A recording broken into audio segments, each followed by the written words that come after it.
ওরে বাবারে চাচা, আপন প্রাণ বাঁচা, এই ভাই কেমনে কেমনে জানি ডিম খেয়ে ফেললো কাঁচা কাঁচা। তো গাইজ, বাংলাদেশি বিয়ার গাইজ খুঁজে পেয়েছি, সবাই ভিডিওটা সম্পূর্ণ দেখবেন।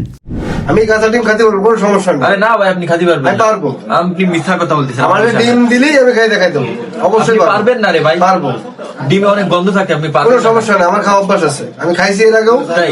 এখনো খাতে পারবো, কোনো তাই? সমস্যা নেই। আচ্ছা, যদি আপনি খাতে পারেন তাহলে আমাদের ভিউয়ারদের দেখান যে আপনি অবশ্যই, হ্যাঁ আমি খাতে পারবো, আমি তো দেখাচ্ছি। গাইস, ভাই নাকি আজকে কাঁচা ডিম খাবে, তো চলেন আমরা দেখি সে খাতে পারে কিনা। যদি খাইতে পারে তাহলে আপনারা চ্যালেঞ্জ দিবেন নতুন নতুন, সে সেই সব খাবার আপনারা হ্যাঁ, আমি খেয়ে খাতে নেবেন। পারবো তো ইনশাআল্লাহ। দেরি না করে একটা ভাইয়ের খামারে হাঁটতে চলে গেলাম। এলাম, কটা ডিম আছে দেখো দিনি। তো ভাই এই ভাইকে বলে দিল যে কয়টা ডিম আছে সবগুলো বের করতে, সে এক একটা করে খাবে। কাঁচা ডিম কই, যে কটা আছে সব কটা বের করো, যে কটা আছে সব বের করো, সব খাবো। 30টা 50টা যা তো আছে। যেই কয়টা ডিম আছে সেই সব কয়টা ডিম এই ভাই এখন বের করবে, বের করে দেবে। আর এই ভাই নাকি আমাদের কাঁচা খেয়ে দেখাবে। তো আমিও এক্সাইটেড যে কিভাবে সে কাঁচা ডিম খাবে, চলেন দেখে নিই। আর এই খামারি ভাইয়ের বাসায় অনেকগুলা কোয়েল পাখি আছে, আর এই যে অনেকগুলা মুরগির বাচ্চা আছে অনেক রকম। কিন্তু এখন দেখি এই বড় ভাই